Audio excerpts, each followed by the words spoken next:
The North Carolina Tar Heels used a second half surge to take a lead and beat Charleston. It was a close one at the halftime, just like last year. The Tar Heels were down. I guess the Tar Heels are taking a page out of the football team's playbook. We're going to talk about it and get to your questions all on this live postcast here on Locked On Tar Heels. You are Locked On Tar Heels, your daily podcast on the UNC Tar Heels, part of the Locked On Podcast Network, your team every day.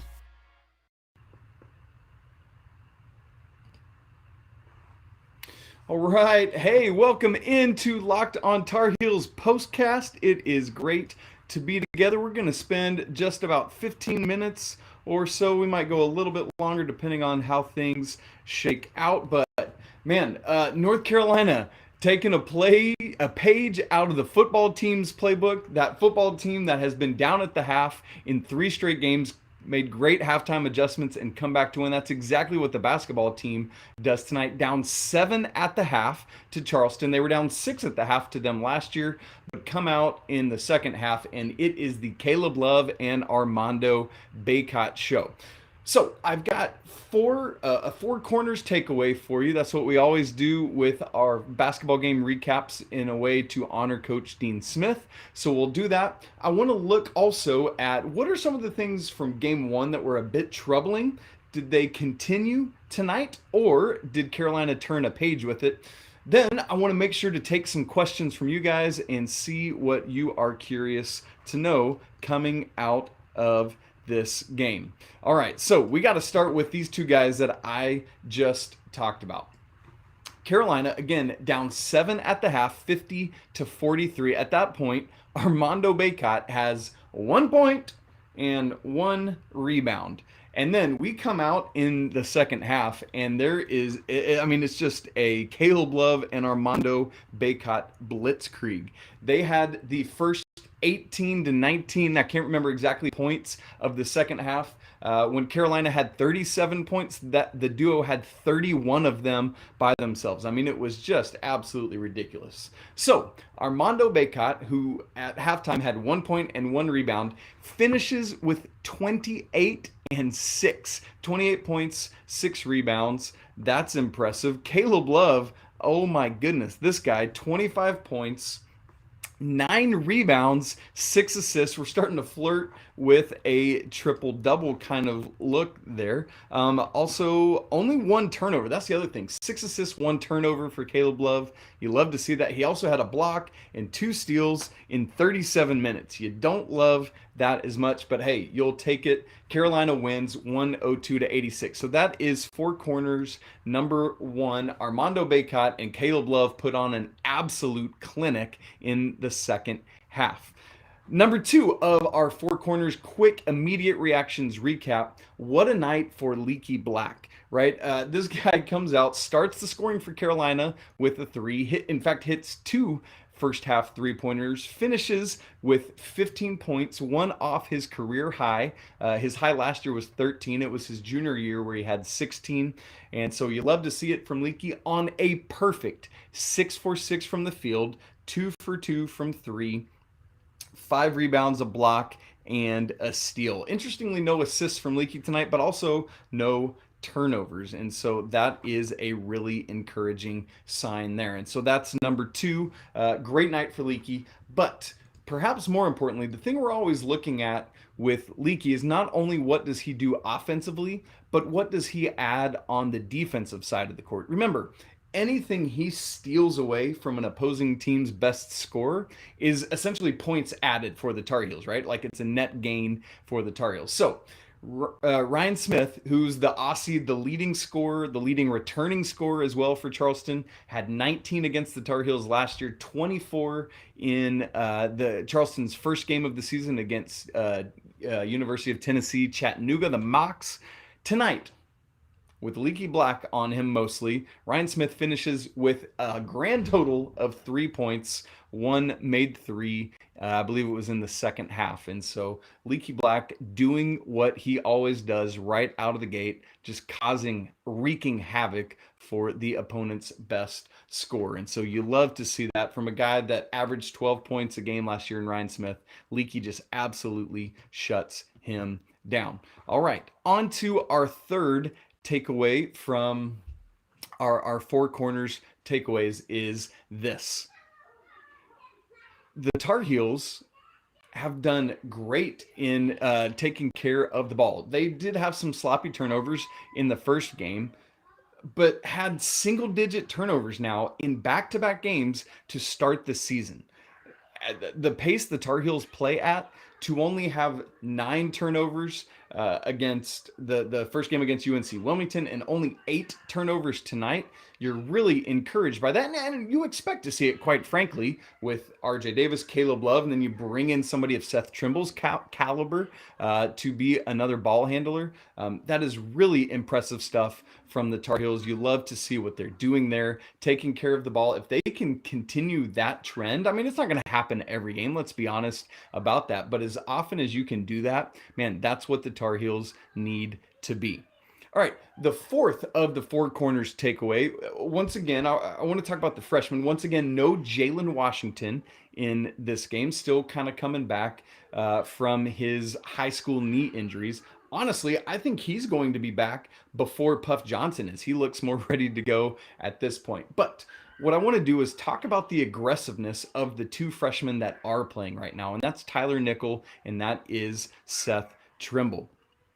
As for Tyler Nickel, let me just give you his stat line here really quick. Let me get back to the home stats. Seth Trimble finishes, I said Tyler Nickel. Tyler Nickel finishes with 8 points, 5 of which came at the free throw line, plus a made three-pointer. He had a rebound, 2 assists, 0 turnovers. That's impressive and great in 8 minutes of action. So a point a minute for Tyler Nickel. But what I want to say about him is if you've heard him talk, listen to interviews, you've heard the bravado, and he backs it up. This kid is not afraid of anything. He gets out on the court, knows that he's a scorer, and just gets after it. Aggressive, driving to the rim. He wants people to know immediately, hey, I am not just a shooter with my 6'8" frame out on the wing. I'm going to get to the basket and attack. And that's exactly what he's doing. Not backing down, not shy, either against UNC Wilmington or tonight against Charleston. Great work there by Tyler Nickel to do all of that. The other thing is Seth Trimble is equally as aggressive, but maybe more so on the defensive end. There was a sequence in the second half where Seth Trimble was just playing tenacious man-to-man defense out front, nobody helping him. He was whistled for, frankly, what I thought was a ticky-tack foul, but then went right back to it. Didn't allow that to back him off. Literally on the next play, the same level of tight man-to-man defense resulted in a Charleston offensive foul. Ball is going the other way. And so, and for his own good, Seth Trimble finishes with 4 points, 2 for 2 shooting, perfect there, and also no turnovers. So you don't have a turnover from either of your freshmen tonight. Great work there. You love to see, you don't expect or need, frankly, too much out of them. And so you love to see them contributing in good ways, not hurting the team with silly turnovers or things like that. Now, before we get to your questions, I also want to look at, there were some negative trends in game 1 that I want to see if they spilled over into game 2 to actually become a trend. The first of which was the rebounding. You might remember the Tar Heels were out-rebounded in game 1, 37-32 by UNC Wilmington. And so here tonight against Charleston, Carolina is yet again out-rebounded, this time 35-32. I got to tell you, I am stunned by that. Now, to be fair, Charleston is a very good offensive rebounding team, and they did that tonight. 15 offensive rebounds, 20 defensive rebounds. And so they're tenacious there, and it is going to be what that's going to be. But Carolina cannot continue to do that. They have to start overwhelming the offense, the rebounding. Again, this is a team that only was out-rebounded 3 times all of last season. Now they've been out-rebounded twice in 2 games to start this season. The next thing that was a negative from game one that I thought also carried over into this one is, again, no double-double, what I like to call dub-dubs. No dub-dub for Armando Bacot now in 2 straight games. And so he's still sitting on 49 for his career. He did have that insane second half where he scored 27 points in the second half, but still only got 6 rebounds. Caleb Love was the team leader in that category with 9. And so that carries over as well. The third thing that carried over is that Carolina yet again did not shoot well from the 3-point line. They had plenty more attempts. They literally doubled their attempts from the UNC Wilmington game. But they were 2 for 10 in that game, 5 for 20 tonight. And so still just 25% shooting from the 3-point line. Carolina is going to need to get better there. Of the 5 that they had, Leaky Black was 2 for 2. Caleb 1 for 9 from 3. That's the one thing perhaps from this game you don't love for him. RJ hit 1 out of 4, and then Tyler Nickel had 1 as well. Pete Nance still no made threes for the Tar Heels in a regular season game. He is 0 for 3. Better days ahead there. And so that carries over to Carolina's lack of 3-point shooting to start this season. Now, the one that I would say that changed, you might recall Carolina only had 4 assists in the first game, a thing they hadn't done since 1980. That's right, over 4 decades.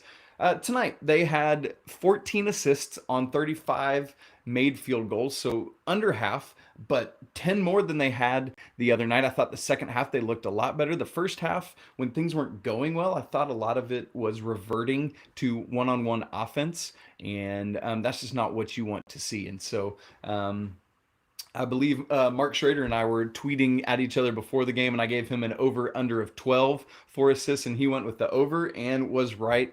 Carolina got 14. So there you go. There's some of my immediate takeaways from this game. What I want to do is get to your questions. We're going to do that and see what other quotes we have or questions from you guys. So before we do that, though, let me quickly tell you about Underdog Fantasy. This episode is brought to you by Underdog Fantasy, the easiest place to spice up the college football season. It's easy to get started and easy to play while you watch your favorite team. I've created my own Underdog account. I'm taking all the overs for Carolina football tomorrow. Drake May, all the receivers, give it to me. You can go to Underdog to make your own picks just like me. It's easy to play, available in over 30 states. You pick between 2 to 5 players, doesn't have to be Tar Heels, and you just decide if they'll finish higher or lower than the stat given. Sign up with promo code LOCKEDON, one word, and Underdog will literally double your deposit up to $100 extra. Deposit $100, get $100 free. So go to UnderdogFantasy.com right now or find it in the App Store or Google Play Store. That's Underdog Fantasy, promo code LOCKEDON, one word. Get in on the college football pick'em action today. All right, let me get to your questions, see what you're wondering about from this game or the things that you were checking out. I'm going to go all the way back up to the top of the stream. Second half, how they played was awesome. Yes, absolutely. Nick Whitfield. Absolutely. You love to see it. Carolina getting into biscuit territory tonight. Adam McKnight, this is interesting here. He says, still getting our feet wet, but if we continue to get better each game, there's no one beating us. And that's the thing. You got to remember, we're 2 games into the season. This team is learning each other. Yes, they have all the experience of last season and everything that came with that. But remember, it took a long time to get last season to what it ultimately became down the stretch. And so there's going to be tinkering. There's going to be figuring each other out, whether that's Pete Nance, whether that's the freshman or whomever. It's going to take some time. And so there you go. Let's keep looking for more questions. Josh and Lindsay say, what do you feel is the reason for the slow starts in both games so far? And that's a great question. I've been trying to think a lot about that. Obviously, I haven't had much time to process this game. But from game one and now this game, it's almost like the Tar Heels are just trying to wrap their brains around, we're the number 1 team in the nation. We got to be ready to go out. But then it's like, is there pressure? Are they feeling just that the struggle of being number 1 and everything that leads to? when you've never been that before. Remember, Carolina was not ranked highly at all last year, especially like even coming into the NCAA tournament. They were in like a fringe seed that had to play Baylor, a number one seed in the second round. And so Carolina's learning how to deal with this, learning how to diagnose things. I think another part of it, Josh and Lindsay, is this. Game one against UNC Wilmington is a team that was just trying to muck things up. An odd pairing for that first game. Tonight against Charleston, this is a team whose starting lineup is 6'1", 6'2", 6'4", 6'5", and 6'11". Meanwhile, Carolina's matching that up with RJ Davis at 6 foot, but then Caleb at 6'4", Leaky at 6'9", and then Pete and Armando both at 6'11". And while that is obviously a huge advantage in many ways, it's tough to kind of diagnose what the team is doing against you because they can run in and around and amongst you. And so I think that's part of it too, is it's just two odd teams to start off the season that Carolina's, I think it's taken them some time to diagnose their opponents. I think that's the way I would ultimately put what's been going on there. Great question. Will Allison says Leaky can't be left open anymore, and he was amazing on D tonight. That's right. We talked about that earlier, but for those of you just now coming in, absolutely. Leaky, great, literally perfect from the field on offense and from three, and had great defense holding Charleston's leading score to 3 points. And Earl brings up another good point here about the slow starts, taking the best shots from teams that have prepared for Carolina for months. Can you just think about if you're a team preparing to play the number one team in the nation? Man, you are ready to go off, and both these teams so far have. All right, let's look at some more questions. A lot of good stuff about T-Nick and him just being ready to go. Absolutely.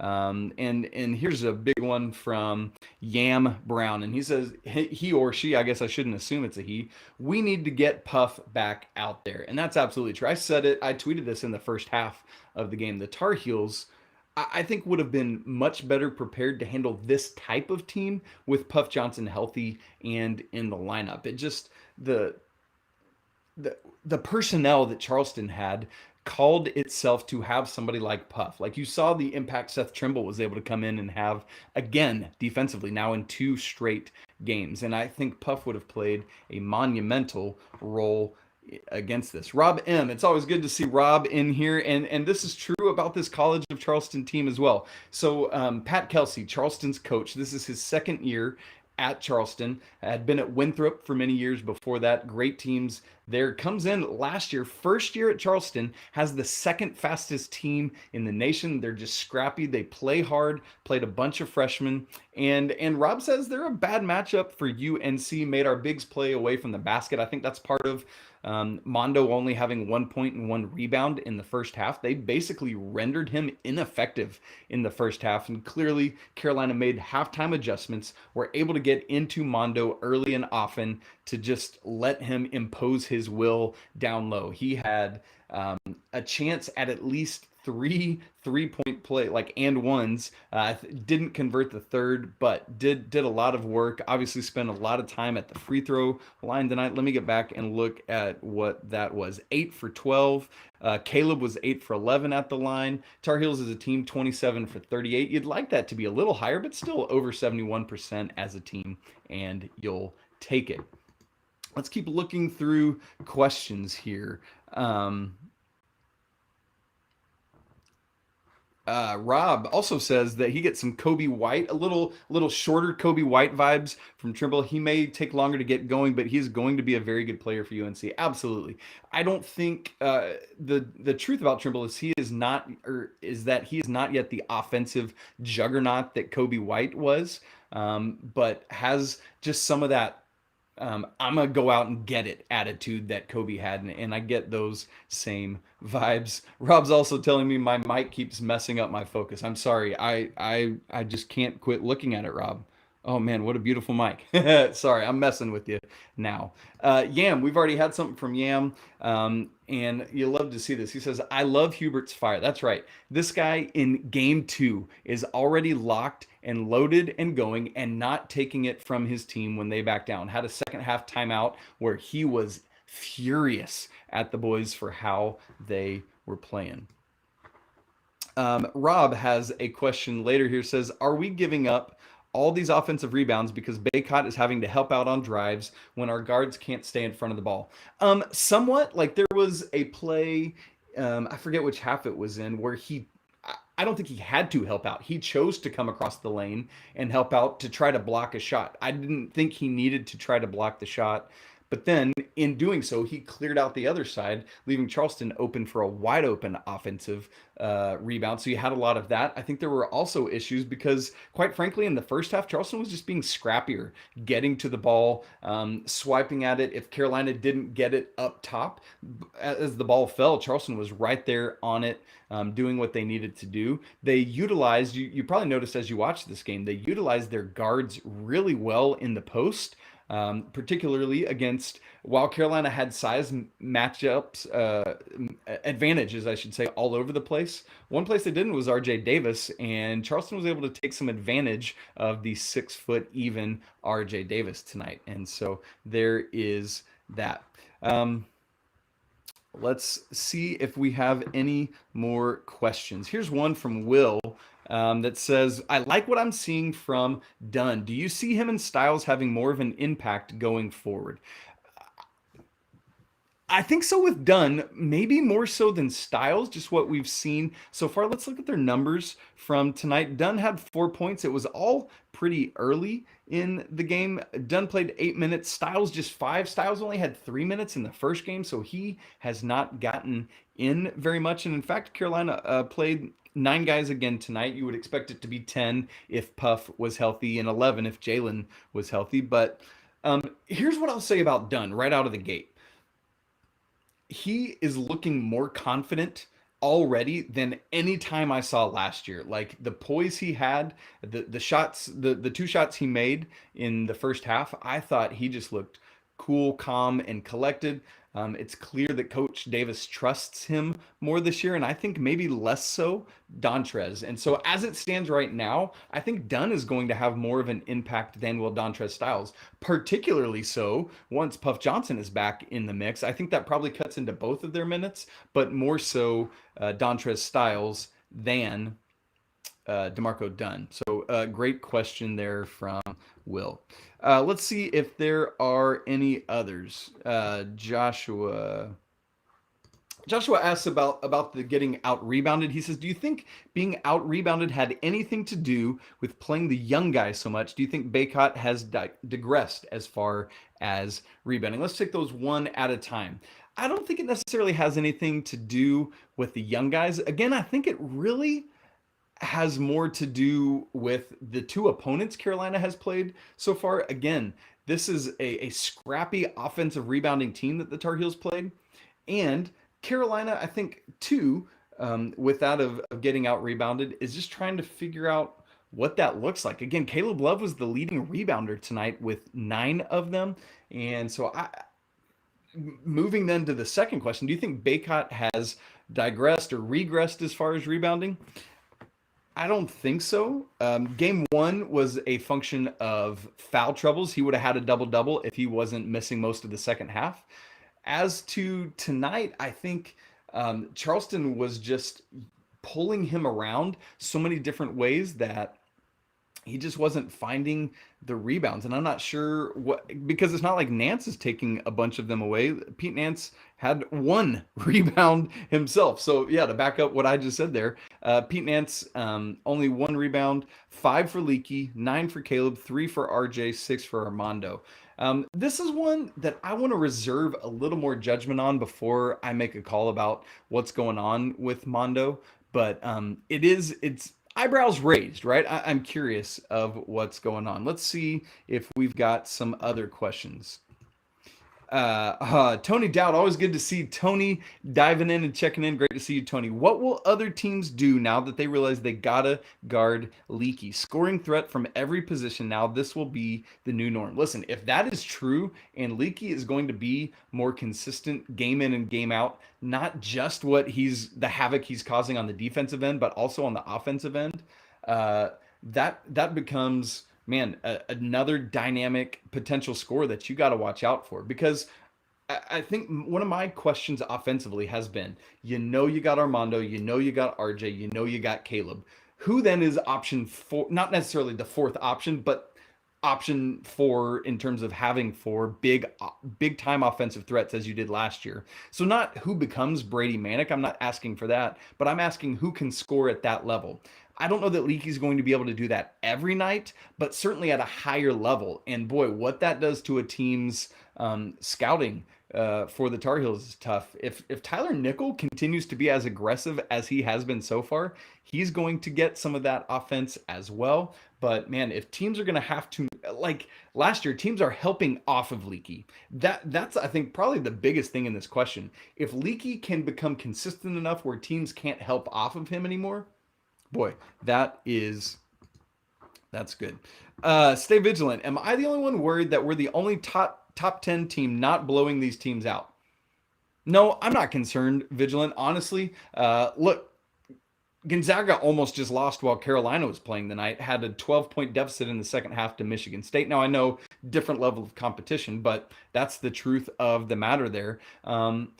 But no, I think it's more about the opponents than it is Carolina. Yes, there is some issue of Carolina working their way into the season, but not concerned yet. Let's keep watching and waiting to see. We got Gardner Webb on Tuesday, and I think that might be a little bit different. Several other questions about should we be worried to start the season. We got somebody checking it. I love this. How about this one? Larry Charles says, great content and perspectives. Much appreciated on that, but that's not why I want to bring this up. Watching from Antigua. Love it. Love having somebody diving in with us from the Caribbean. Brother, I wish I was with you right there now. Chadwick Crumpton, I want to answer this one, says, did not see the game. How did Tyler Nickel play tonight? Well, here's the thing. We talked about Tyler Nickel earlier, so make sure you go back and watch that. But my biggest takeaway is that this guy, as expected, is going to step up to the moment. He's not afraid of anything. He's not scared of anything. He's going to go to the rim. He's going to shoot from outside. He, with losing Brady Manic, early returns for me is that he has the quickest trigger from three on the team this year. I need to evaluate that a little bit more, but just like observationally, Tyler Nickel might have the quickest trigger on the team. We got some old school high-low with Bacot and Nance. Should we expect to see more of that? Rob, yes, I think we should, and here's why. Because, again, Pete Nance is going to hit from three. They're going to come. Just stay patient, everyone. But he is more of a traditional five, similar to Armando. One of the things about Pete Nance, though, is that he realizes he projects to the next level as more of a four. And so he's going to have to learn that and do that this year. But there's going to be more of that traditional Roy Williams-ish high-low with the bigs. Like, I can't wait, I've said this multiple times, to see Carolina play Syracuse. That's going to be a lot of fun. We got to see more of the three-guard lineup tonight. Whether that's Trimble, Love, and Davis, or whether it's Dunn working into that mix as well. Keep your eye out on that, because I think it can be a devastating defensive lineup paired with a wing and some bigs. And so thanks everyone so much for all your thoughts, for bringing stuff in. Let me see if there's anything else that we need to catch before we go. I do want to point this out, and then we'll get out of here. Todd Pegram says, did anyone else notice Pete Nance coaching up Trimble? Here's what I love from Pete Nance. This guy is a leader. Even though he's the one of the five starters that's just come in, watch who's the one gathering everyone before free throws for a huddle. Multiple times against Wilmington on Monday night in game one, it was Pete Nance. Tonight, again, you see him, as this says, coaching him up. And so I'm really excited to see all of those things. Great point there, Todd. Thank you for pointing it out.